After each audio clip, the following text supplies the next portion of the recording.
আপনারা সবাই একটু সোজা হয়ে বসবেন যাতে পা দুটোতে আমি প্রণাম করতে পারি। সমস্ত ভক্তজনদের প্রণাম। হনুমান বুক চিরে দেখিয়ে দিয়েছিল যে তার বুকের মধ্যে রাম সীতা বর্তমান। আমি দেখি এখানে যতজন ভক্ত আছেন প্রত্যেকের ভক্তের ওই বুকের মধ্যে ঠিক ওই ডায়াসটা সাজানো আছে। ওই যে ঠাকুরের ডায়াস, যেখানে আমার পরম প্রেমময় আছেন, জগৎজননী আছেন, আপনাদের প্রত্যেকের বুকের মধ্যে তাই। আপনারা একটু সোজা হয়ে বসুন, আমার প্রণাম স্বীকার করুন।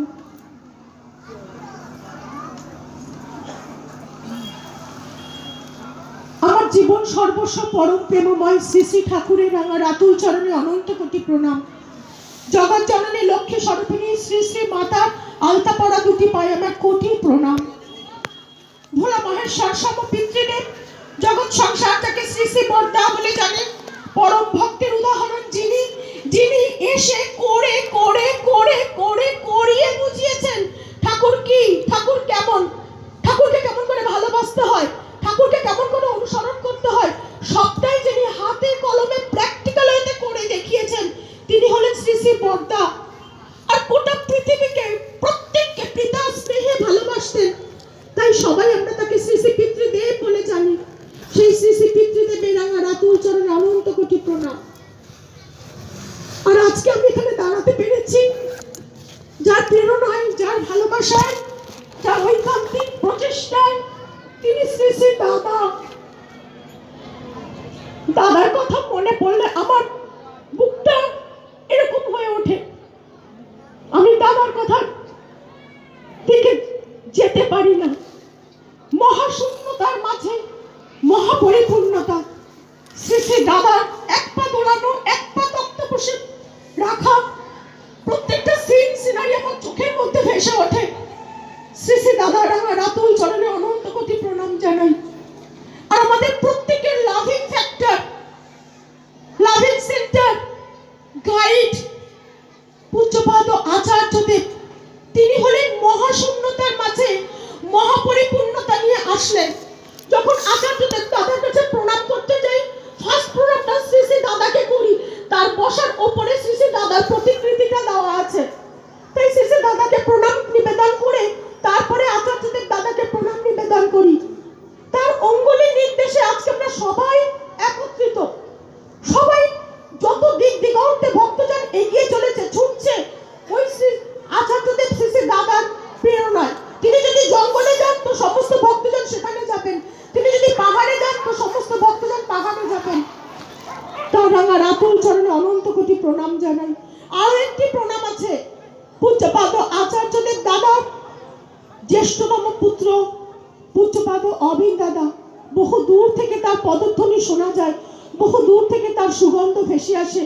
তিনি 5th জেনারেশন, মনে হয় জেনেটিক্সের উজ্জ্বলতম প্রতিভু, high edition of the Satsang world, পূজ্যপাদ Aubin দাদা।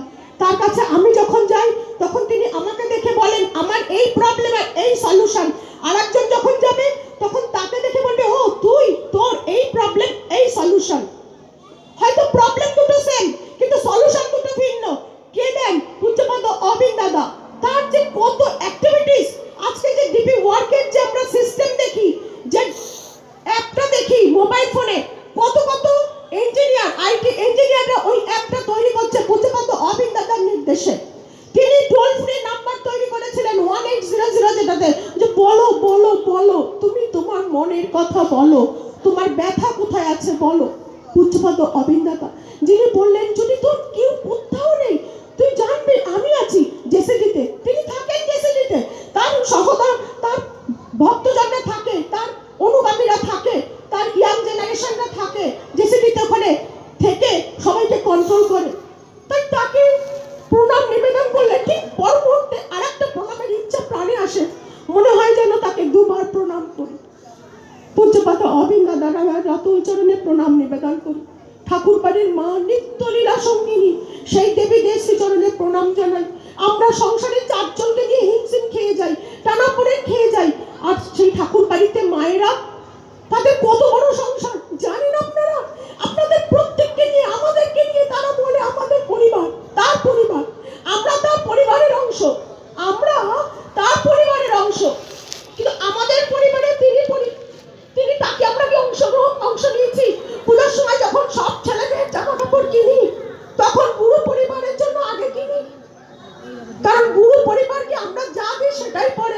তাই গুরু পরিবার হচ্ছে ফার্স্ট ফ্যামিলি লিস্টে, তারপর নিজের পরিবার। সেই সমস্ত মায়ের জাতিদের প্রণাম জানাই। আর এখানে যত ভক্তজন আছেন, এই মাইকের আওয়াজ যত দূর গিয়ে পৌঁছাচ্ছে, দেখছিলাম প্রায় স্টেশনের কাছাকাছি পৌঁছে যাচ্ছে, মন্দির পর্যন্ত পৌঁছে যাচ্ছে, কত লোকের বন্ধ ঘরের ভেতরে এই মাইকের আওয়াজ পৌঁছাচ্ছে। সেই প্রত্যেককে প্রণাম জানাই, জয় গুরু জানাই। এই মাঠের প্রত্যেকটা ধূলিকণা যেন ধন্য হয়, এই মাঠ যেন অপেক্ষা করে থাকে একটা বছর পর আবার কখন অনুষ্ঠান হবে। আমার স্টেজ এখানে মায়েরা আছে, সব মায়েদেরকে প্রণাম জানাই। মায়েদের আশীর্বাদ মাথায় করিয়ে নিয়ে যেন আপনার মনের কথাটাই বলতে পারি। এই যে উৎসবটা দেখছেন, এই উৎসবটা একদিনের উৎসব আপনারা দেখছেন, প্রভাতী প্রার্থনা থেকে সন্ধ্যা প্রার্থনা বা তারপরে এক্সটেনশন, কিন্তু সেটা শুধু একদিন নয়। তাহলে প্যান্ডেল বাঁধা হয়েছে, প্রিপারেশন হয়েছে, লোকজনকে নিমন্ত্রিত হয়েছে আরো 3 মাস আগে। আমি এই উৎসবের খবর পেয়েছি প্রায় 3 মাস আগে। তাহলে 3 মাস হচ্ছে প্রিপারেশন, তাহলে তার আগে আরো একটা বছর ধরে জল্পনা কল্পনা, আর একটা বছর ধরে একটা অনুষ্ঠান, আর একটা মানুষ তৈরি হয়েছে কতদিন ধরে, কতগুলো জেনারেশন ধরে। ঠাকুরকে পেতে গেলে এরকম generation to generation, DNA to DNA, DNA to DNA, তারপর একটা মন্দির 5 বছরে হয়ে যায়, কিন্তু একটা পরিবার, একটা পরিবার, একটা পরিবার 5 বছরে হয় কি? হয়ে ওঠে না। প্রচেষ্টার পর প্রচেষ্টা, প্রচেষ্টার পর প্রচেষ্টা, তারপর হয়ে ওঠে। আজকে এই যে উৎসব দেখছেন, এখানে কোথাও লেখা নেই যে নো স্মোকিং জোন, কেউ লেখা নেই, কিন্তু কেউ স্মোক করছে না, কেউ ধূমপান করছে না। That is the welfare of সৎসঙ্গ। এটা সৎসঙ্গের ওয়েলফেয়ার। এরা পরিবেশকে দূষিত করে না। দেখেন যত জায়গায় আছে সৎসঙ্গে যে অনুষ্ঠানগুলি হচ্ছে, সমস্ত জায়গাতেই এইটা আমরা মেনটেন করে চলি, গুরু ভাইরা মেনটেন করি। বহু লোক আছে, বহু ভক্তজন আছেন যারা সৎসঙ্গ মেনটেন করেন, তারা নিরামিষাশী। নিরামিষাশী মানে কি? ওয়ার্ল্ডকে পৃথিবীটাকে সবুজায়নের দিকে এগোয়। একটা গাছের ডাটা গাছের টুকরো টুকরো কেটে কেটে খাওয়া যায়, কিন্তু একটা আমিষ জীবে, একটা মাছ, একটা মুরগি অংশ বিশেষ খাওয়া যায় না, পুরোটাকে হত্যা করে ফেলতে হয়। তাহলে এই যে যারা ভেজিটেরিয়ান, যারা সস্তানি ব্রত পালন করছেন, তারা দেখবেন কেমন এই গরু, ছাগল, ভেড়ার মতন পালে পালে থাকে। They make a unit, they make a unit. Satsang unit form করে। তারা পালে পালে থাকে। কিসের পাল বলি? ঘোড়ার পাল, হাতির পাল, গরুর পাল, ভেড়ার পাল, আর কি পাল? সৎসঙ্গে মানুষজনের পাল। দেখেন সৎসঙ্গ যারা মানুষজন আছেন, যে ভক্তজন আছেন, তারা সবাই ইউনিট ফর্ম করেন, একত্রিত হতে থাকেন। এক আদেশে চলে যারা, তাদের নিয়ে সমাজ গড়া। তাহলে ওই এক আদেশ, ওই ওয়ানলি ওয়ান ইনস্ট্রাকশন যা পূজ্যপাদ আচার্যদেব দাদা দিচ্ছেন, একটা ইনস্ট্রাকশন ডিপি ওয়ার্ড, আর করছে কারা? সবাই মিলে। করছে কারা? সবাই মিলে। করছে কারা? সবাই মিলে। আমার শুধু মা কি অপূর্ব বলছিলেন যে ডিপি ওয়ার্ডকে গেলে 4-5 জন দাদাদের সাথে 10-12 জন মা থাকেন। আমি লাইনটা লিখে রেখেছি, সত্যিই তাই। এই মায়েরা হচ্ছেন সৎকর্মীর প্রকৃষ্ট উদাহরণ। ঠাকুরের একটা জায়গায় আছে যে সৎকর্মীর কখনো অকল্যাণ হয় না। আমরা ঋত্বিক দাদাগণের নাম শুনেছি, যাদব দাদাগণের নাম শুনেছি, অদত্ত দাদাগণের নাম শুনেছি। ঠাকুর আরেকটা জায়গায় বলছেন সৎকর্মী। কে সেই সৎকর্মী? এই মায়েরা। এই মায়েরা, প্রত্যেকটা মায়েরা, প্রত্যেকটা ঘরের মায়েরা দেবী দুর্গার এক এক অংশ। দেবী দুর্গা যে পূজিত হচ্ছে, সেটা কেমন ভাবে পূজিত হচ্ছে? কারণ তার ডায়াসে শিয়াল আছে, ইঁদুরও আছে, সাপও আছে। যদি দেবী দুর্গা না থাকতো, প্রত্যেককে খেয়ে ফেলতো। দেবী দুর্গা আছেন বলে ওই সবটা নিয়ে তিনি পূজিত হচ্ছেন। That is the ecosystem. Biology, বাস্তুতন্ত্র বলে। তাহলে দেবী দুর্গা এই বাস্তুতন্ত্র মেনটেন করছেন, ওই জন্য পূজাটা এত বড় পুজো। কীর্তনে মন তৈরি করে দেয়। অপূর্ব কীর্তন আমার মায়েরা নিবেদন করলেন। কীর্তনে কি হয়? মনটা ঊর্ধ্বগামী হয়। পূর্ণপুঁথিতে লাইনে আছে, কীর্তনে মন তৈরি করে। কীর্তন যখন লাভ দিচ্ছেন, ভূমি ছেড়ে যখন লাভ দিচ্ছেন, তখন বিশ্বাস রাখতে হয় ঠাকুরের উপরে যে ভূমিটা হিসাবে আমার ফিরবো। ভূমি থেকে লাভ, যত লাভ। ঠাকুর কীর্তন করতে করতে এসেছেন। আজকে আপনাদের কি মারাত্মক সেন্টিমেন্ট, কত ভালো লাগে। এখানে ঠাকুরের স্বয়ং পদধূলি আছে, ঠাকুরের এখানে পদধূলি আছে, এবং তিনি হেঁটে হেঁটে হেঁটে হেঁটে এখান থেকে চক্রতীর্থ পর্যন্ত কীর্তন করতে করতে গেছেন। এখানে আরো আরো কীর্তন হবে, আরো কীর্তন। যত কীর্তন তত মন তৈরি, যত কীর্তন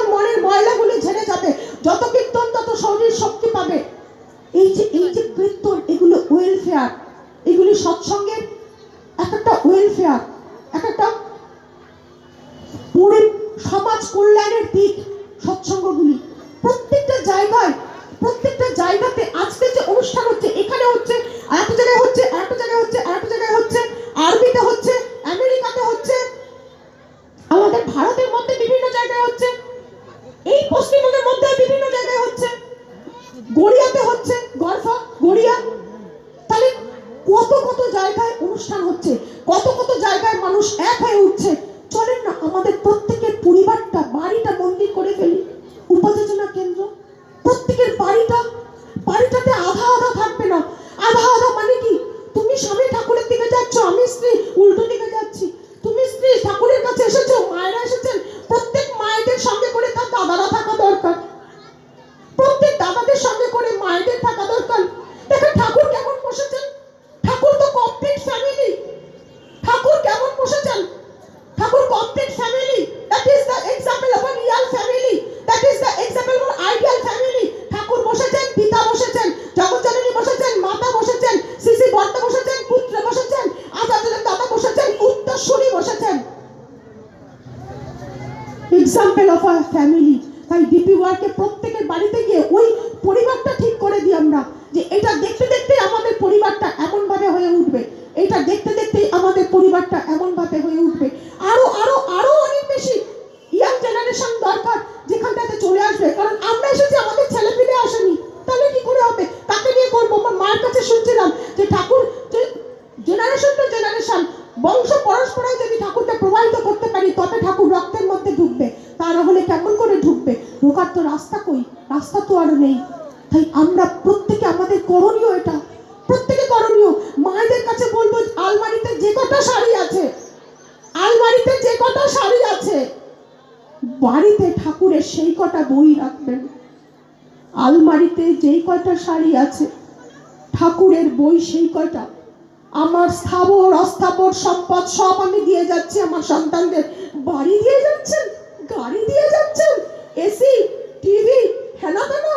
ঠাকুরের বই দিয়ে যান, ঠাকুরের বইকে সংগ্রহ করেন, ঠাকুরের বইয়ের পাঠ নিবেদন করেন। এখানে কতগুলি বইয়ের পাঠ নিবেদন হলো, নিবেদিত হলো ঠাকুরের শ্রীচরণে। সন্তানুসরণে কত সুন্দর কথা মা বলছিলেন, কপটতা ত্যাগ করো।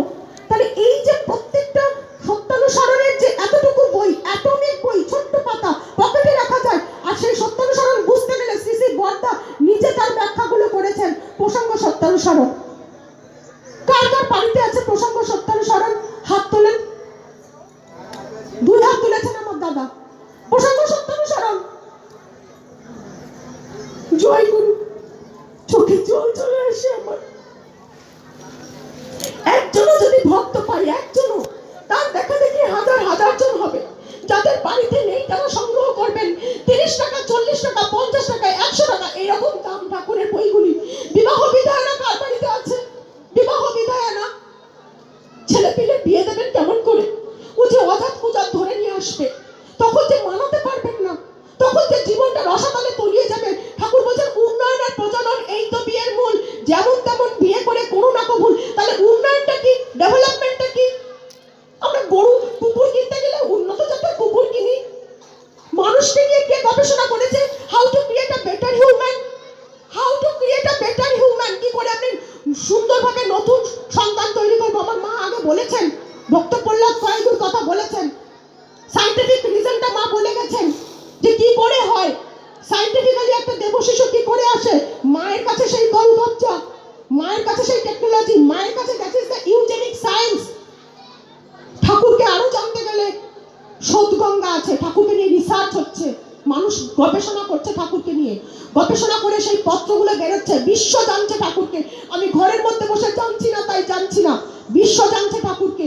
ঘরের মধ্যে বসে থাকছি, ডিপি ওয়ার্কে বেরোচ্ছি না, আচার্য দেবের কথাগুলি যাচ্ছি না, তাই জানছি না। কজনে ডিপি ওয়ার্কে বেরোন? যারা ডিপি ওয়ার্কে বেরোন তারা হাত তোলেন। এই মা হাত তুলেছেন, জয় গুরু। ওই মা হাত তুলেছেন, দাদারা হাত তুলেছেন। কি অপূর্ব! সবার 2টো হাত উঠাতে লাগবে। সবার। আপনি যাবো ডিপি ওয়ার্কে। ডিপি ওয়ার্কটা কি জিনিস দেখেন, শুধু শুধু ঠাকুরের কথা বলতে যাওয়া না, 2 হাত পেতে, আঁচল পেতে তার দুঃখগুলোকে নিয়ে আসা।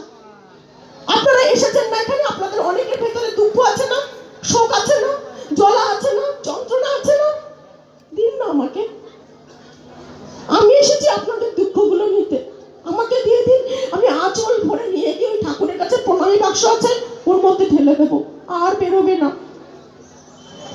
বাক্সে যদি দুঃখ ঢেলে দিয়ে যান আর বেরোবে না, সবাই দিয়ে যাবেন। যার যার জ্বালা, যার যার যন্ত্রণা, যার যার ক্রাইসিস, অভাবে পরিশ্রান্ত মন ব্রহ্ম জিজ্ঞাসা করে, নতুবা করে না। অভাবটা ঠাকুরের সৃষ্টি, তাই আমাদের কোনো না কোনো অভাবের মধ্যে তিনি রেখে গিয়েছেন। যাওয়ার সময় প্রণামী বাক্সে যত দুঃখ, যত জ্বালা, যত যন্ত্রণা, যত ব্রেনে হেডেক সব দিয়ে যাবেন, সমস্তটাই দিয়ে যাবেন। আর শুধু আনন্দ উৎফুল্ল এটা নিয়ে যাবেন। তাই ডিপি ওয়ার্কে যখন আমি যাচ্ছি, যখন আমি 10 জনকে বলছি আমি ভালো আছি, আমি ভালো আছি ঠাকুরকে ধরে, that is the psychological treatment. মা, ও মা, সারাদিনে 10টা বার বলেন না আমি ভালো আছি, 10 জনকে বলেন না আমি ভালো আছি। 10 বার 10 জনকে বললে that is the psychological treatment of our brain. আমি খারাপ থাকার মুহূর্তটা আমার মনে আসবে না, আমি ভুলে যাব, আমার মনে আসবে না। তাহলে এই যে বলতে বলতে ডিপি ওয়ার্কে কি আমরা 4টে ডেভেলপমেন্ট দেখি। একটা হয় কি ফিজিক্যাল ডেভেলপমেন্ট, হাঁটি তাই শরীর ভালো থাকে। 10-12 জন মিলে যাচ্ছি, তাহলে তাদের মধ্যে একটা কি বন্ডিং তৈরি হচ্ছে, মেন্টাল বন্ডিং তৈরি হচ্ছে, মন ভালো থাকছে। যার বাড়িতে যাচ্ছি তার সঙ্গে কি তৈরি হচ্ছে, সামাজিক বন্ধন তৈরি হচ্ছে, তাই সোশ্যাল বন্ডিং ভালো থাকছে। এই 3টে বন্ডিং যদি ভালো থাকে, আবার বলছি মা, শারীরিক bonding, mental bonding, social bonding, এই 3টে বন্ডিং যদি ভালো থাকে, তাহলে স্পিরিচুয়াল বন্ডিং ভালো হয়ে উঠবে। এটা হচ্ছে হুয়ের সংজ্ঞা।